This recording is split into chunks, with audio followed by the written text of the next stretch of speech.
You're listening to Talking to Teens, where we speak with leading experts from a variety of disciplines about the art and science of parenting teenagers. I'm your host, Andy Earle.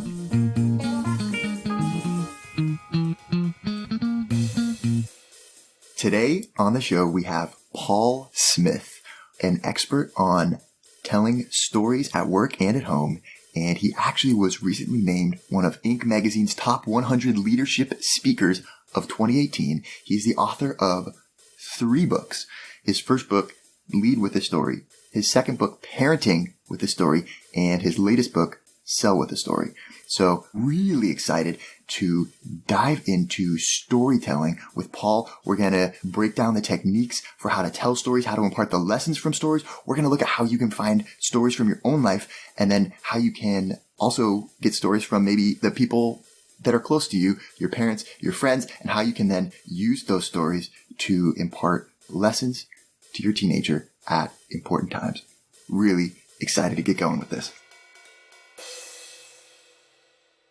A good place to jump in is your story, what led you to write this book. And it's 3 books now. So you've got Sell with a Story is the new one, which I just read on Audible recently. And that's what kind of turned me on to you. And then I also picked up Lead with a Story and then Parenting with a Story. Wow. And I really like it. And they kind of go well together, because the Parenting with the Story kind of is a collection of stories that parents can tell. But then your other books kind of break down more how you can kind of construct your own story, which I think is really important for parents, because, you also want to be able to kind of have your own stories from your own life. So I think the collection of them, the trio together, is awesome. So I wonder how you kind of got into this and became such an authority on storytelling, and what inspired you to then write all these books about it.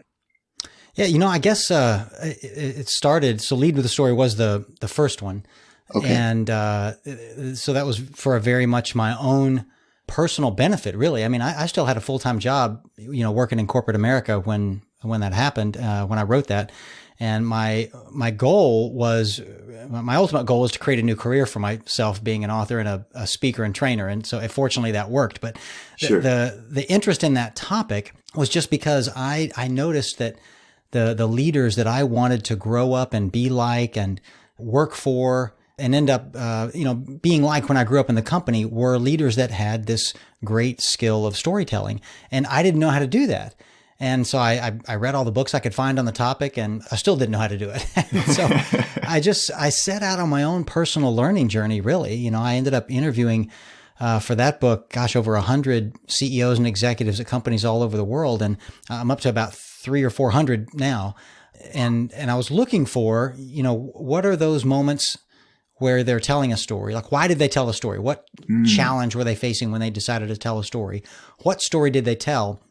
And then did it work to accomplish their leadership objective? And so each person I interviewed probably told me between 8 and 12 different stories. So you do the math, and at this point, I've probably documented 3,000 or 4,000 individual stories.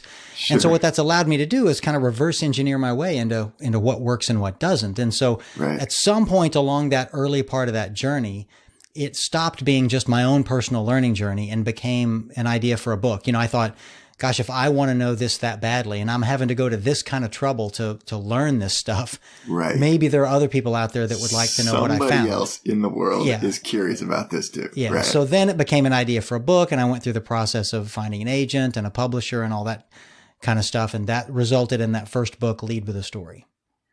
I see. Okay. And this one is pretty comprehensive. It kind of does 2 things in one. It gives you a framework for how to kind of develop your own stories, and then how to make those stories more impactful, and then kind of when would be a good time to deliver them. And also, there's a bunch of stories in here that you could just steal and use in your own kind of career or business life. And you even, say, hey, here's when you could use this story. And you give examples of times when you have used them effectively. So that's cool. So I wonder, you mentioned that one of the things you documented was the situations that kind of led people to share a story. So what did you find were kind of some of the most important situations when stories are successful? Yeah. So well, first of all, I'm glad you noticed that, because there are a lot of people who will pick up the book and think that it's only going to be a book about how to craft these stories. But really, as you found out, 2/3 of the book is really a collection of leadership stories. So you can read the book just to learn to be a better leader, just from the 115 different leadership stories that are in it in all these areas. Obviously, I want you to learn how to do it yourself too, which is the other third of the book. But it really is intended to be a part leadership book, part how-to guide to storytelling. So thank you for not missing that. But that makes it really impactful, because then when you do get to the parts that are instructive, then you're tying back and you're saying, and remember, I did that in story number 22 and I used this technique in this story. And then as a reader, it's like, oh yes, he did. And by kind of tying in those examples, it makes the learning at the end really impactful, I think. Good. Yeah, I definitely, I wanted to lead by example, right? I think I'd be pretty hypocritical to write an entire book on leadership through storytelling and not tell a single story. That would be awful. But it also is designed to be a starter kit for your leadership stories, right? Like you said, you're going to want your own, but you ought to be telling stories about other people as well, right? If all you do is tell stories about yourself, I mean, what kind of person is everyone going to think you are? Sure. Right. Yeah. Right? Not the kind of person you want to be, right? So you need stories about other leaders as well. And so this is the first few arrows in your quiver, if it were. But to answer your question, so what are those types of situations? So I set about doing the research thinking it was going to be just a handful of situations, like needing to set a vision for the future, motivating, leading change, motivating and inspiring. Yeah. So some of the obvious ones, right? Right. And I was really surprised to find a lot more than that great leaders were using storytelling in a lot more situations than that. So other ones are things like building commitment to goals, or defining customer service, or establishing the culture and values of the organization, getting people to value diversity and inclusion, teaching people to do their jobs, even a little bit of sales, which I ended up blowing out into a full book just on sales. But when I got to like 21 different leadership challenges, my publisher just said, stop. That's enough, Paul. That's enough. Yeah. You filled up a book, but I'm convinced I could have gone on and on and on. I mean, I was pleasantly surprised at the plethora of situations where leaders are finding themselves telling stories. And I think the difference is that storytelling is a leadership tool, not a management tool. Right. So if you're trying to manage a process or manage people or manage decision making, it's probably not the best tool. But if you're doing something that feels like leadership, like getting an organization of people to do something better, there's probably a story that could help you do it better. And so then the jump from leadership to parenting, was that a personal thing in your own life of becoming a parent and saying, hey, wow, this story thing would be really important here too? Or was that something that came out of like people asking you, could you apply these to parenting? What made the second book this one? Yeah, a good question. So I wish I could tell you that I just thought it all up all on my own and it was a brilliant idea. But the truth is, when I was doing the research for the first book, the leadership book, and I would interview somebody and I'd find a story I really liked and I'd write it up and I'd send it to them and say, hey, here's how I've crafted the story. How does it sound? They'd write back, oh yeah, you got that right, or whatever, change this or change that. Oh, and by the way, I really could use that story at home with my kids. It never occurred to me before, and I kept getting that feedback. And that's when it occurred to me that leading people at work and raising kids at home have a lot of similarities. So if you think about it, I mean, in both cases, you're kind of the boss, right? In both cases, you could and should care about their growth and development, right? At some point, they're going to move off, Right, so there are a lot of similarities, right? And so, yes, it turns out some stories can be just as effective told at home as at work. But what that made me think was, of course, well, I should just write a whole book just on stories for parents to teach their kids, the character traits that I know that they want, right? That they want their kids to have. And so that's what became the impetus for the second book. And it's kind of like a cheat sheet almost, this book. It's like and in the back, there's a list of all the different lessons you could want to teach your teenager, and then all the different possible stories there are. Instead of saying, don't worry, be happy, look at page 124, or this story, right? Like all the things that you might kind of want to say, oh, a penny saved is a penny earned, right? These little kind of platitudes that we tend to kind of, tell our kids when we want to give them a lesson. But of course, we know those aren't really that impactful, or they're maybe not that likely to internalize those deeply and take action on them. But if you can just replace that, a penny saved is a penny earned, with page number 98, story number 45, the magic of compound interest, it maybe is a lot more impactful. And so in that way, this book is like a pocket cheat sheet guide for parents, I feel like. Yeah, I like that. I'd never thought of that before, but I'm going to start calling it that now. A cheat sheet guide to parenting.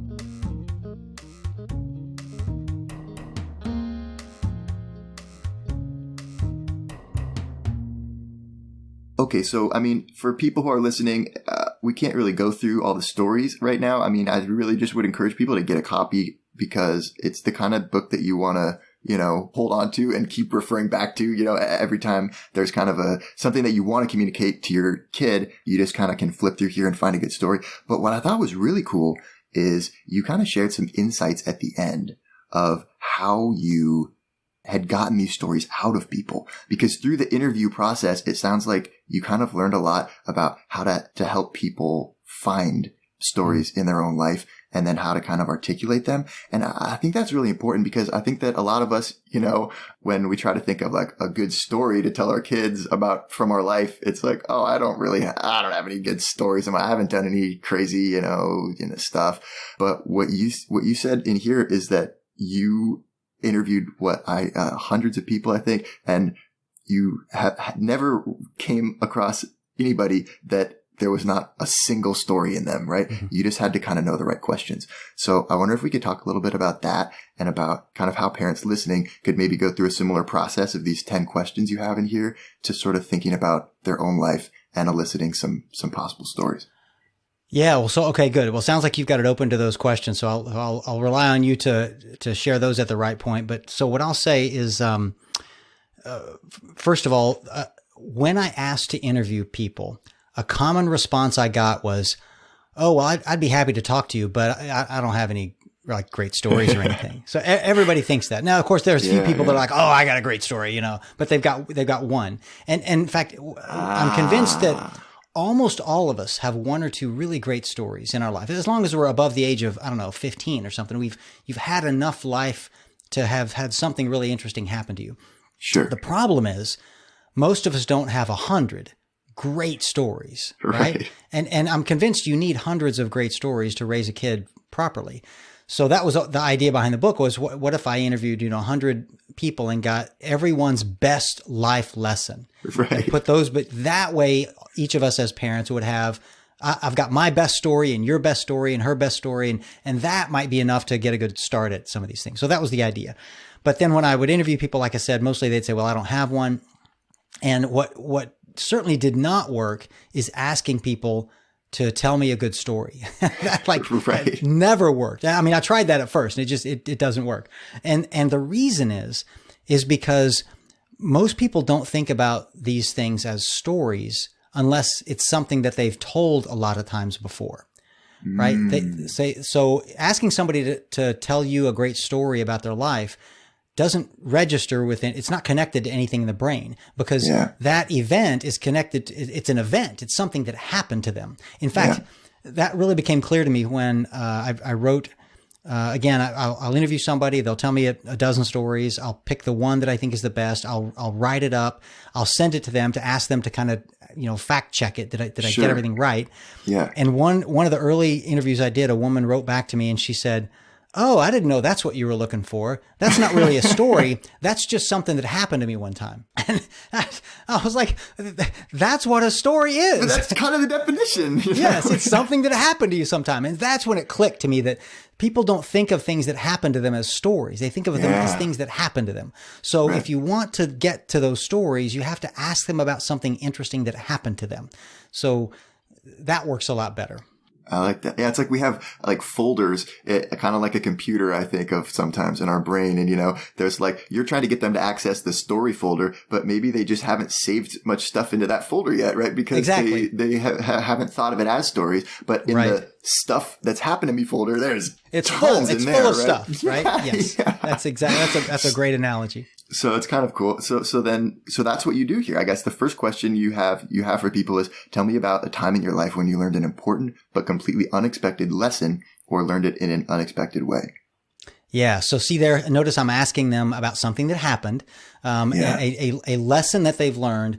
What I figured out is that two of the things that make for a great story is when there's something really emotional involved. Something that happened in the story that affected somebody in an emotional, personal, visceral way. And secondly, if there was a surprise, if there was something totally unexpected that happened. Yeah. Those stories tend to be the most memorable, the most engaging, the most compelling, the most interesting. Yeah. So I can't remember what all the questions are, but probably something will be in there about something emotional as well. So that combination of things, you're looking for something that happened where I learned an important life lesson. Yeah. And it either affected me emotionally or there was a big surprise in it. Those are the things in general that you're looking for. You point out in your other two books that, you can kind of create a surprise. Like there may be a surprise kind of, some stories have a surprise naturally built in, but sometimes you're able to like structure them in a way that kind of manufactures a surprise. Yeah. And you talk about research on, rats learning mazes and how when there is that adrenaline in the brain after we hear something, we are more likely to remember it later. So you pointed out that putting surprise at the end of a story, if you possibly can, is like a really good way to make it more memorable. Can you talk a little bit about that and about how you do that? Yeah. So what you said is correct. A surprise releases a little bit of adrenaline in our brains, which turns out to make the memory consolidation process, which is the technical term for the process by which we remember something that just happened. It's like drinking coffee with caffeine in it. It literally makes your brain a little bit smarter for a few minutes and until it wears off, right? So it enhances the memorability of whatever's going on while that adrenaline is still in your system. So you want a surprise at the end of your story so that they remember the lesson at the end of the story, right? And so a way to do that, and I'll just demonstrate it with an example, and we probably should have a story anyway in this conversation. So here's one. So there's this young boy named James, 9-year-old kid. He's in the kitchen with his mom and his mom's sister. And so while mom and auntie are at the table having a cup of tea, James is standing at the stove watching the tea kettle boil, and he's just fascinated with it, right? He's watching the steam come out the top, right? And he's got a spoon and he holds it up there, and the little jet of steam, condenses into little droplets of water on the spoon. It runs down the spoon and drips into a cup, and it's just, he's watching this cycle go over and over and over again, just fascinated with it. Yeah. And his mother eventually just, gets frustrated with him, and she just, yells at him, James, like, go do your homework, right? Go ride a bike, go read a book, go do something productive, right? Aren't you ashamed of yourself? And fortunately, young James was, I guess, undaunted by his mother's admonition, because 20 years later, at the age of 29, and in the year 1765, James Watt reinvented the steam engine, ushering in the Industrial Revolution that we, of course, all benefit from today. And all based on a fascination with steam that he developed at the age of 9 in his mother's kitchen, right? Now, for you, you read the book, that probably wasn't a surprise to you, but for your audience listening, unless there happened to be a history buff, they probably didn't realize that story was about James Watt, the inventor of the steam engine, until the end of the story, right?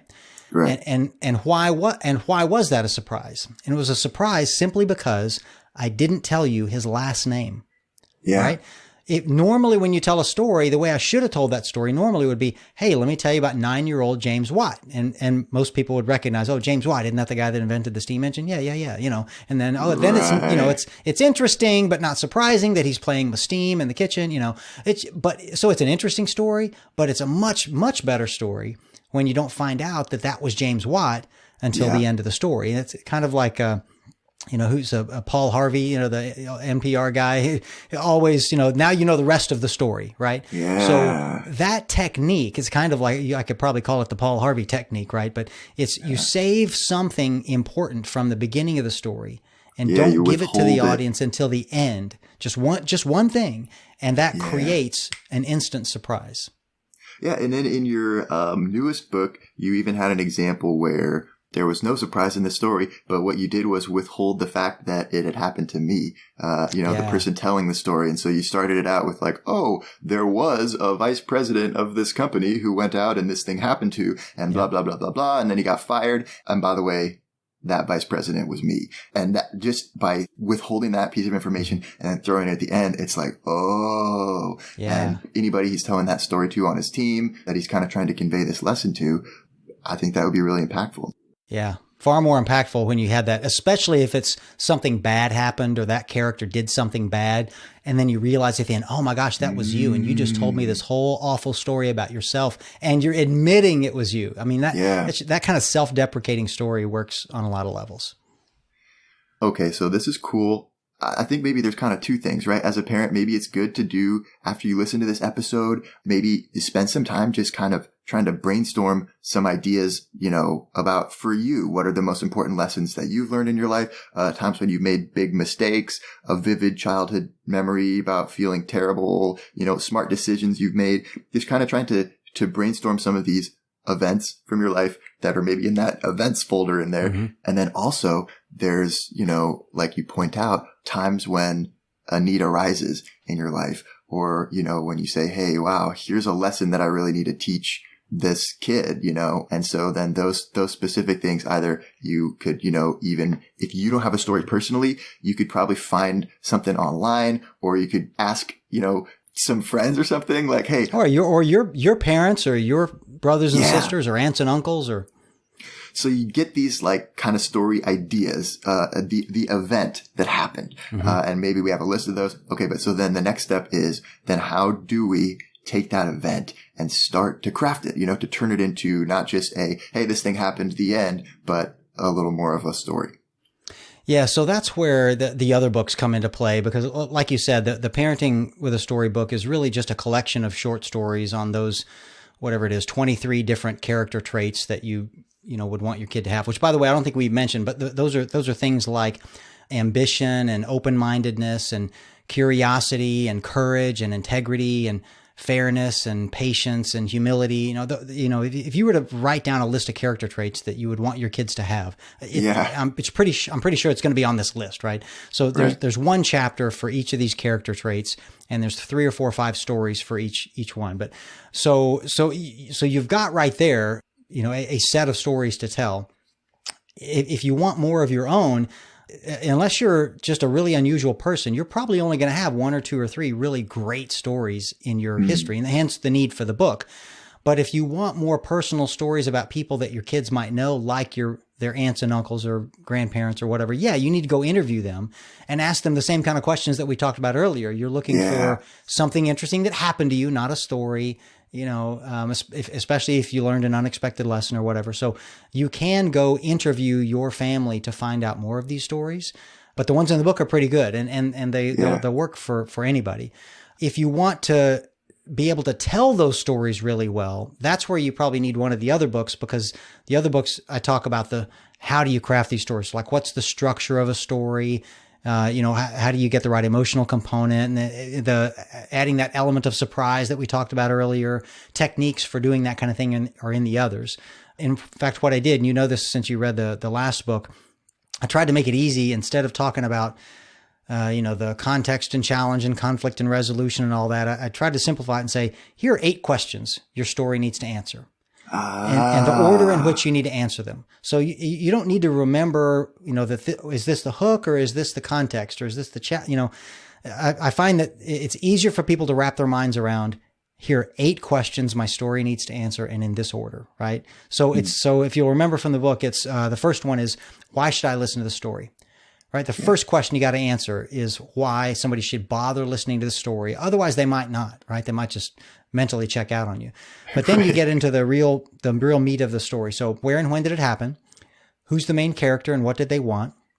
What was the problem or opportunity they ran into? What did they do about it? And how did it turn out in the end? Right? Now that gets you through 6 questions. So then you're technically done with the story. And then the last 2 are really to help make sense of it. It's what did you learn from that story? And what do you think I should go do now? If you're telling me the story, what do you think? What's your recommendation to me? So if you're a salesperson, you're probably going to recommend I buy your product. If you're my boss, you're probably going to recommend I go do X, Y, Z. If you're my parent, you're going to recommend I, not cross the road without looking both ways, or or don't do drugs or whatever it is you're trying to get them to not do. You need to have that ready, but you don't spring that on them until after you've told them the story and find out what lesson they learned from the story. Right. That's important because one of the main reasons stories work so well is because they let people come to their own conclusions about things.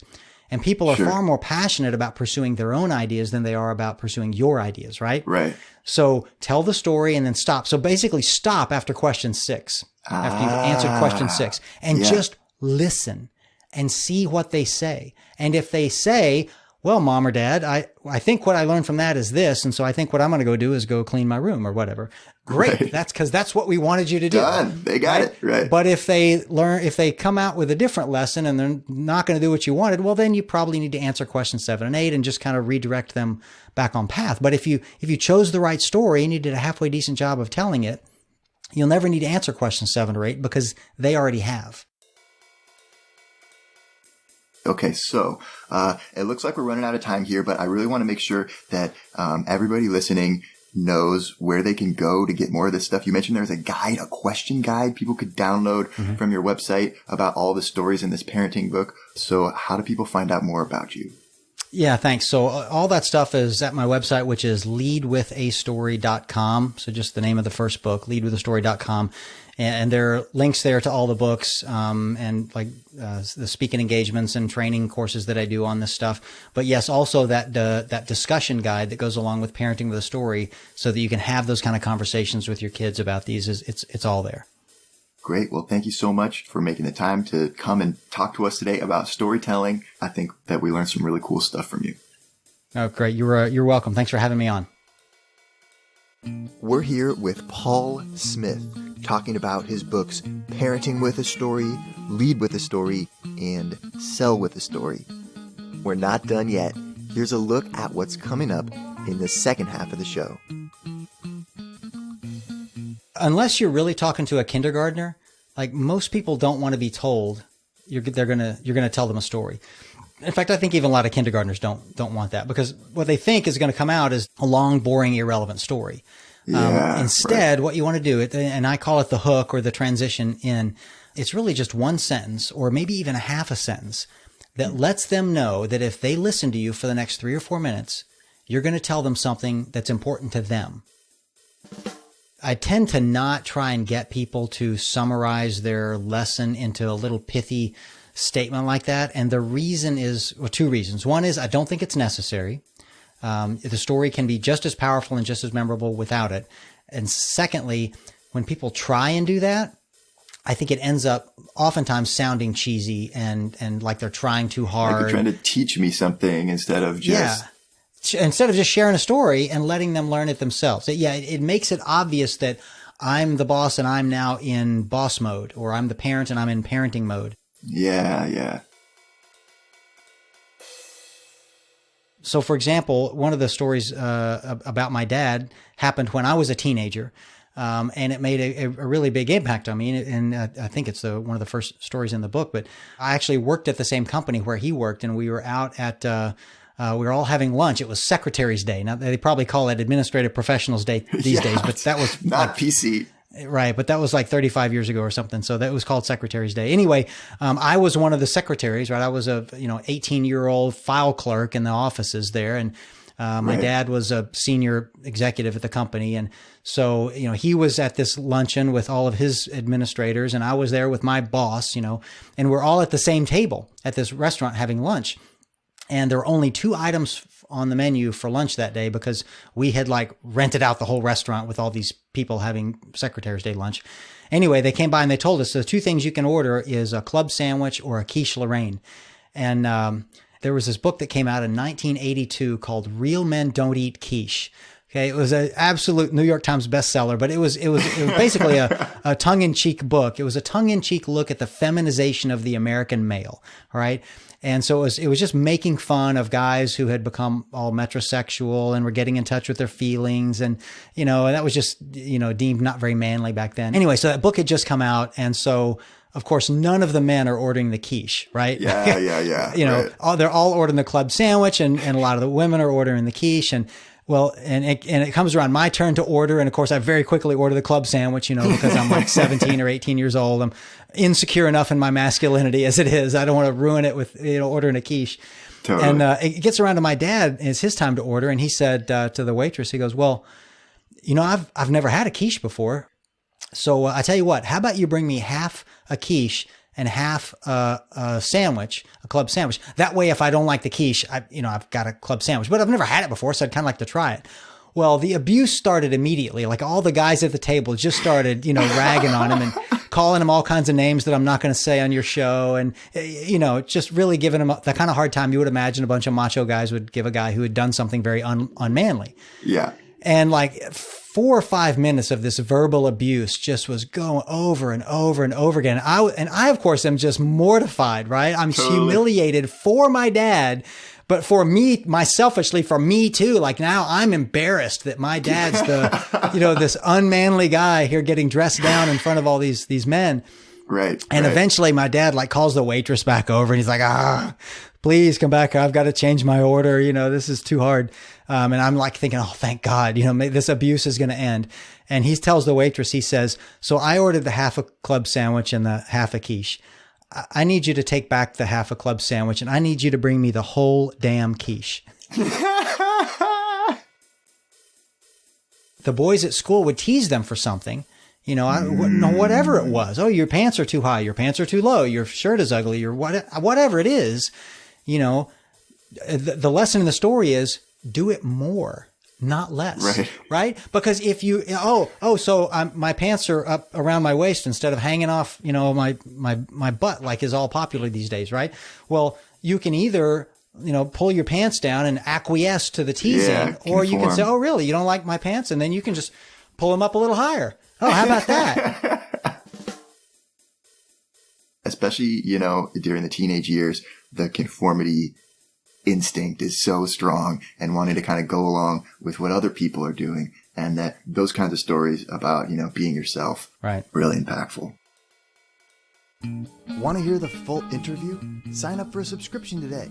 You get unlimited access to all the interviews I've conducted. It's completely affordable, and your subscription helps support the work we do here at Talking to Teens. Thanks for listening. I'll see you next time.